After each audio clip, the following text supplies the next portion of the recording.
हे everyone, welcome और welcome back to Raksha unplugged. कैसे हैं आप लोग? बात करेंगे भाई जो समाज की सेवा की जा रही है उसके बारे में। बहुत टाइम से हम इस पर बात नहीं करते थे। हम ये टॉपिक कम उठाते थे क्योंकि हमारा काम है ब्लॉगर्स पर बात करना। हमारा काम नहीं है कि हम कोई रिएक्शनिस्ट या फिर किसी ऐसे चैनल पर रिएक्शन दें जो कि ब्लॉगर नहीं है। बट अब कुछ ज़्यादा ही चीज़ें ऐसी हो रही हैं जिन पर बात करना बहुत ज़्यादा ज़रूरी है। तो आपको पता है कि एक कंट्रोवर्सी स्टार्ट हुई थी, रिएक्शन चैनल से ही वो कंट्रोवर्सी स्टार्ट हुई थी। एक चैनल पर थोड़ा गलत भाषा का प्रयोग किया गया, कुछ गलत बोला गया जो कि नहीं बोला जाना चाहिए था, जो कि किसी धर्म विशेष को लेकर टिप्पणी की गई थी, जिसको सभी ने बोला कि गलत है, ऐसा नहीं करना चाहिए। और ऐसा नहीं है कि उस सामने वाले ने माफ़ी नहीं मांगी, सामने वाले ने माफ़ी मांग ली अपने तरीके से, उनसे जो बन पड़ा वो कर दिया गया। लेकिन भाई मुद्दा होता है ना, कई बार मुद्दा मिल जाए तो उस मुद्दे को बढ़ाए जाने की प्रक्रिया जो है बहुत जल्दी से, बहुत तीव्रता से स्टार्ट कर दी जाती है। और वही हुआ, जो धार्मिक मुद्दा है, धार्मिक भावनाएं हैं, इनको भड़काने का काम किया जाने लगा। और उसी फ्लो में जो समाज की सेवा करते हैं उनके मुंह से जो जो बातें निकली हैं, और अभी रिसेंटली भी मैंने एक शॉर्ट देखा है जहां मैंने जो बातें सुनी है भाई, मुझे तो समझ में नहीं आता कि अगर ये ऐसे लोग समाज की सेवा कर रहे हैं तो मतलब क्या ही होगा हमारे समाज का। खैर, डिटेल में डिस्कस करेंगे सारा कुछ, लेकिन उससे पहले चैनल पर नए हो या अभी तक आपने हमारे चैनल को सब्सक्राइब नहीं किया है तो सब्सक्राइब करना, बेल बटन पर हिट करना, वीडियो को कर देना भी से एक लाइक, क्योंकि बाद में आप लाइक करना भूल जाते हो। और अगर आप चाहो तो आप हाइप भी दबा सकते हो। और हाँ, मैं टॉपिक से थोड़ा यहाँ वहाँ तो जाऊँगी क्योंकि मुद्दे ऐसे हैं, तो टॉपिक से यहाँ वहाँ जाना भी बनता है। तो जैसा कि पहला जो बड़ा मुद्दा बना, क्योंकि ये किसी धर्म विशेष पर टिप्पणी करने की वजह से नाराज़ हुई थी, और उस नाराज़गी में इन्होंने सीधे ACI डैश जो है फेंकने की बात कर दी किसी के ऊपर, जो बहुत बहुत गंभीर मुद्दा है भाई। हमारे देश में कितने केसेस होते हैं, लोगों की ज़िंदगी अलट पलट जाती है ना, लोगों की आइडेंटिटी एक तरीके से चली जाती है, लोग अपना चेहरा शीशे में देखने से डरने लग जाते हैं, आईने में खुद को देखने से डरने लग जाते हैं। फैमिलीज़ भी ऐसी सिचुएशन में साथ छोड़ने लगती है। बड़ी मुश्किल से जैसे तैसे जो है इंसान अपने आप को खड़ा कर पाता है, जो खड़ा कर सकता है, जिसकी फैमिली सपोर्ट कर रही होती है, वरना लोगों के क्या हाल होते हैं ये बताने की ज़रूरत नहीं है। ऐसे ख्यालों से भी लोग डरते हैं भाई, ख्यालों से भी लोग डरते हैं।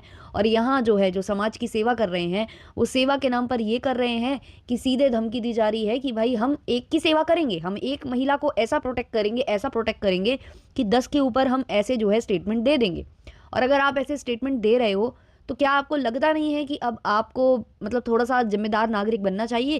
क्योंकि आप सोशल मीडिया पर हो, आपके वीडियोस भले ही कम लोग देखते हैं लेकिन देखते हैं, और उस वीडियो को देखकर हो सकता है कुछ लोगों की भावनाएं इतनी ज़्यादा मतलब उत्तेजना पकड़ ले कि वो जाकर कुछ ऐसा कांड कर भी दे। तब इसकी जिम्मेदारी कौन लेगा इसकी जिम्मेदारी? और ये जो चीज़ें थी वो बहुत बहुत बहुत ज़्यादा गंभीर थी भाई। कितने लोग मतलब अवेयर करते हैं इन चीज़ों से, कितना मतलब समझाया जाता है, बुझाया जाता है कि ऐसे काम ना करें, किसी की ज़िंदगी बर्बाद ना करें। और यहाँ पर खुलेआम जो है सोशल मीडिया पर इस तरीके की बातें की जा रही हैं। किसी को सपोर्ट करने के लिए, किसी एक फैमिली को सपोर्ट करने के लिए इस हद तक जाना क्या सही है? और वो फैमिली जो हर चीज़ में कूद कर आती है, वो फैमिली जो हर चीज़ में अपनी टांग अड़ा देती है, स्पेशली जो जिज्जी हैं, जो लड़ाकन जिज्जी हैं, जो मोटिवेशनल टॉक करने वाली चुगल चोटिन जिज्जी जी हैं, वो तो हर मैटर में कूद पड़ती हैं। उनको जहाँ दिख रहा होता है कि भाई यहाँ से तो पैसा ही पैसा होगा, यहाँ से तो फ़ायदा ही फ़ायदा होगा, यहाँ से तो व्यूज़ ही व्यूज़ होंगे, तो वो तो सबसे पहले दौड़ कर आती हैं। तो वो अभी तक दौड़ कर क्यों नहीं आई? उन्होंने कुछ बोला क्यों नहीं? मेरा सवाल तो भाई उनसे बन रहा है यहाँ पर कि अब आप क्यों नहीं आए, अब पूरी फैमिली प्रोटेक्ट करने क्यों नहीं आई? क्योंकि आपकी बेटी की अब जो है पोल पट्टी खुल रही है, आपकी जो बनाई हुई बेटी है। आप लोग क्या हमेशा यही करते हो? जिसको आप बेटी बनाते हो उसको आप बीच मझधार में छोड़ देते हो? क्या यही करते हो आप? क्योंकि लास्ट टाइम तो आपने कन्यादान लेकर उसके साथ ये किया था। अब ये वाली बेटी क्या केवल सोशल मीडिया पर लड़ने के लिए है? केवल आप उसका फायदा उठा रहे हो? अब अगर उससे कुछ गलती हो गई है, उसके मुंह से कुछ निकल गया है और जिसका मुद्दा बन रहा है, तो इस फैमिली को तो सबसे पहले आना चाहिए था, इस फैमिली को तो सपोर्ट करना चाहिए था कि भाई वो हमारे लिए बोली थी, आप प्लीज उसका मुद्दा ना बनाए। तब तो कोई नहीं बोल रहा भाई, तब तो सारे के सारों को सांप सूंघ गया है। वैसे सारे के सारे यहाँ वहाँ पैनल पर दिखाई देंगे। और देखा भी है कि बेटी की कितनी इज्जत है, वो भी हमने देखा हुआ है। बेटी ने लाइव कर दी, जो भैया हैं, जो मुंह बोले भैया की एनिवर्सरी फंक्शन से लाइव करी थी, तो यही जो माता जी हैं, जो अप्सरा माता हैं, वो आकर वो लाइव रुकवा देती हैं। बेटी जो है पर्दे के बारे में एक वीडियो में बोल देती है, शॉर्ट में बोल देती है, उसी वीडियो पर उसे धुतकार दिया जाता है और डांट दिया जाता है कि नहीं भाई ये मेरा कंटेंट है, मैं घर जाकर कंटेंट बनाऊंगी। बेटी जो है गलती से किसी की प्रेगनेंसी रिवील कर देती है, उस पर उसे इतनी लताड़ लगाई जाती है कि उसे वीडियो बनाकर जो है माफ़ी मांगना पड़ता है, सॉरी बोलना पड़ता है। तो भाई सेल्फ रिस्पेक्ट भी रखो ना अपनी। मतलब आप समाज की सेवा करने चलते हो, आपको कोई भी डिसरिस्पेक्ट कर दे रहा है, आपका फ़ायदा उठाया जा रहा है जो साफ तौर पर दिखाई दे रहा है, फिर भी आप ये होने दे रहे हो। मतलब ऐसा भी क्या वहाँ से फ़ायदा है जो आप ये सब होने दे रहे हो? सॉरी टू से, मतलब मुझे ये चीज़ें अच्छी नहीं लग रही हैं। मतलब ऐसा लग रहा है कि आप अपनी सेल्फ रिस्पेक्ट गंवा चुके हो बहुत ही अच्छी तरीके से, और आप उस बहाव में उस फैमिली को जो है खुश करने में, आप उस फैमिली के लिए सब कुछ अच्छा करने के चक्कर में अपनी इमेज डाउन कर रहे हो और अपना जो मार्केट वैल्यू खराब कर रहे हो।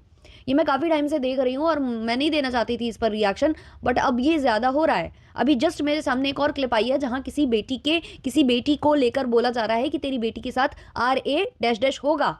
मतलब कैसे बोल सकती हैं यही समाज सेवा करने वाली, जो कि औरतों का उत्थान करती हैं, उद्धार करती हैं, जो जो भी करती हैं ये, क्योंकि दावे तो बहुत बड़े बड़े थे। जगत दीदी ने कहा था कि ये पैसे लेकर काम करती हैं। उसके बाद से जगत दीदी की जो धज्जियां उड़ी भाई, वो जो गोली कांड, वो मेडिकल स्टोर वाला कांड, उनकी प्रेगनेंसी, मतलब जाने क्या क्या हुआ फिर उसके बाद। इतना गंदा गंदा हुआ ये उसके बाद ही हुआ था, जब जगत दीदी ने कहा था कि ये पैसे लेकर काम करती हैं, और मैंने मतलब पैसे देने से इनकार कर दिया। उसके बाद से ये सब कुछ हो गया। तो अब ये धीमे धीमे पिक्चर सबको क्लियर हो रही है। अब जो जगत दीदी के विरोध में वीडियो बनाते थे इस फैमिली को सपोर्ट करने के लिए, वो भी माफी मांग रहे हैं जगत दीदी से, खुलेआम वीडियो बनाकर माफी मांग रहे हैं। सोचिए कि जो ट्रैप हुए हैं लोग, जिनकी जो है इमोशंस के साथ खेला गया है, बहुत सारी चीजें अब क्लियर हो रही हैं। आप एक तरफ महिला के लिए अच्छा काम करने निकलती हो, महिलाओं को उनका हक दिलाती हो, जो भी महिला प्रॉब्लम में होती है आप उसको उस प्रॉब्लम से निकालते हो, और इस फैमिली को सपोर्ट करने के लिए आप ऑनलाइन सपोर्ट करने के लिए लाइव या वीडियो में आकर दूसरी महिला का डिजिटल आर करते हो, और आप उस महिला से ये बोलते हो कि तेरी बेटी के साथ आर होगा, रियल वाला, डिजिटल वाला नहीं, रियल वाला होगा। भाई शर्म आती है आप लोगों को ये सब बोलते हुए भी? मतलब मुझे तो मतलब ये सोचकर भी मतलब हैरानी होती है कि कोई जो औरतों के लिए अच्छा करने चलता है, औरतों के भले के लिए काम करता है, वो ऐसे स्टेटमेंट दे भी कैसे सकता है। उनके लिए तो ये वाले जो स्टेटमेंट होते हैं ना, आर जैसे, डिजिटल आर जैसे, या किसी भी आर जैसे जो स्टेटमेंट्स होते हैं ना, वो उनकी मतलब बहुत जल्दी भावनाओं को आहत कर देते हैं। इनको कुछ हो ही नहीं रहा। अभी आपको रिसेंटली एक केस पता ही होगा, मैंने कहा था ना मैं थोड़ा सा यहाँ वहाँ जाऊंगी क्योंकि आर वाली बात हो रही है। तो अभी जो सिंगर है, वो जो कुलदीप सिंगर है, उसको जो है हाई कोर्ट ने जमानत दे दी थी। बोल दिया था कि नहीं, वो रेयरेस्ट ऑफ रेयर में इनको नहीं गिनते हैं क्योंकि ये उस समय पर पब्लिक सर्वेंट नहीं थे, तो इनको जो है हम अब बरी करते हैं, ऐसा कुछ करके हो गया था। अब सुप्रीम कोर्ट में जो है गई सीबीआई गई, उनकी जमानत पर रोक तो लग गई है, लेकिन जो वकील है लड़की का, उसने बहुत सारे ब्लेम्स अभी भी रखे हैं। उसका कहना है कि सिक्योरिटी हट चुकी है लड़की को उसने निकलते ही धमकी दी थी, उस लड़की को जिसका उसने आर किया था, उसी लड़की को निकलते ही उसने धमकी दे दी थी उस आर वाले बंदे ने, यानी कि ये जो सिंगर है उसने, कि अब मैं तुमको देखता हूं, क्योंकि उसकी सिक्योरिटी हटाई जा चुकी थी। तो ये लोग कितने परेशान हो गए। सुप्रीम कोर्ट का दरवाजा इन्होंने खटखटा दिया, सुप्रीम कोर्ट ने उसमें राहत भी दी, लेकिन वकील ने अभी भी एलिगेशंस लगाए हैं कि जो सीबीआई है उसने मेन मुद्दों पर तो बात ही नहीं की, छोटे छोटे मुद्दे उठाए हैं, जिसके बाद अभी कुछ दिनों की राहत मिली है, फिर से जमानत मिल जाएगी, फिर से कुछ ना कुछ आगे हो जाएगा, ऐसा कुछ उसको अंदेशा अभी से लग रहा है। और सोचो उस लड़की पर क्या बीती है। वो लड़की महज 16-17 साल की थी जब उसके साथ ये हुआ। उसके बाद जब उसने अपना स्टैंड लिया, अपने हक की लड़ाई लड़ी, तो उसके पिता को मरवा दिया गया, उसके चाचा नहीं रहे, उसकी चाची और उसकी मौसी को मरवा दिया गया, उसके वकील पर हमला हुआ, खुद उस पर हमला हुआ, फिर उसे जैसे तैसे सिक्योरिटी मिली जब वो ये केस आगे बढ़ा, और उसके बाद अब उसकी सिक्योरिटी हटा ली गई है। अब उस लड़की से पूछो उस पर क्या बीत रही है। वो कभी कहती है कि मुझे फूलन देवी बनने पर मजबूर किया जा रहा है, तो कभी वो बोलती है कि मेरे छोटे छोटे बच्चे हैं, मैं मरना भी चाहती हूं तो मर नहीं पा रही हूं, क्योंकि मैं इन बच्चों को किसके हाल पर छोड़कर जाऊं। तो ये जो सिचुएशन हमारे इधर पर हो रही है, इतने सारे बुरे बुरे जो केस हैं उससे हम जूझ रहे हैं, और यहाँ सोशल मीडिया की पावर का इस्तेमाल किस लिए किया जा रहा है? इन केसेस पर बात करके भी बहुत कुछ किया जा सकता है, लेकिन नहीं, यहाँ पर तो उल्टी धमकी दी जा रही है कि हम तुम्हारी बेटी का आर होगा, तुम्हारी बेटी का आर करवाएंगे, और ये सब बातें हो रही हैं यहाँ पे। मतलब शर्म आनी चाहिए यार, एक महिला होकर ये कर रही हैं। एक महिला जो है सिंगर के सपोर्ट में जो है वहाँ पर पहुंची थी दिल्ली में, लेकर वो पूरे वो जो कार्ड्स वगैरह होते हैं, जो बैनर्स वगैरह होते हैं, लेकर उस पर कितनी थू थू हुई है। वहाँ पर भी समाज सेविकाएं थी बहुत सारी, है ना, जो एक्टिविस्ट थी, वो वहाँ पर उस औरत से सवाल कर रही थी कि भाई तुम कर कैसे सकती हो, तुम एक औरत होकर ये कर कैसे सकती हो। जिस आदमी के ऊपर ये प्रूव हो चुका है, जो प्रूव है, प्रूव के साथ ही उसको गिल्टी प्रूव किया गया था, वो गिल्टी प्रूफ था, माना था हाईकोर्ट ने भी। भले ही जमानत दी थी, लेकिन उन्होंने ये कह के जमानत दी थी कि रेयरेस्ट ऑफ रेयर नहीं है, उस समय वो जो है उस पद पर नहीं था, ऐसा कुछ बोला गया था वहां पर। तो ऐसा नहीं है कि ये बोल दिया गया था कि नहीं वो कल्प्रिट है ही नहीं, कल्प्रिट माना गया उसको। उसके बावजूद एक महिला जो है वहां पर मोर्चा खोलती है जाकर। ये सोचिए, जितनी भी एक्टिविस्ट वहां पर मौजूद थी जो लड़की के सपोर्ट में आई थी, वो सारी की सारी चढ़ बैठी थी उस महिला पर कि तुम एक महिला होकर किसी पुरुष को ऐसे सपोर्ट कैसे कर सकती हो। और यहाँ भाई वही एक्टिविस्ट जो खुद को एक्टिविस्ट बोलते हैं, पता नहीं क्या एक्टिविस्ट हैं, महिला समाज सुधारक है, क्या है क्या नहीं है ना, वो जो है यहाँ पर खुलेआम किसी के फेस पर जो है एसिड फेंक रही हैं, किसी के ऊपर जो है वो कह रही हैं कि तुम्हारी बेटी का आर होगा। कभी कुछ बोलती हैं, कभी कुछ बोलती हैं, कभी किसी को लाइव में लाने की बात करती हैं, फिर बाद में पोल पट्टी खुल जाती है, फिर बोलती हैं कि मेरा बीपी लो हाई हो गया। भाई ये बहुत गंभीर समस्या है सोशल मीडिया की। भाई कुछ भी हो रहा है, कुछ भी अपने आप को प्रूव करने के लिए, अपने आप को सही साबित करने के लिए कुछ भी किया जा रहा है सोशल मीडिया के ऊपर।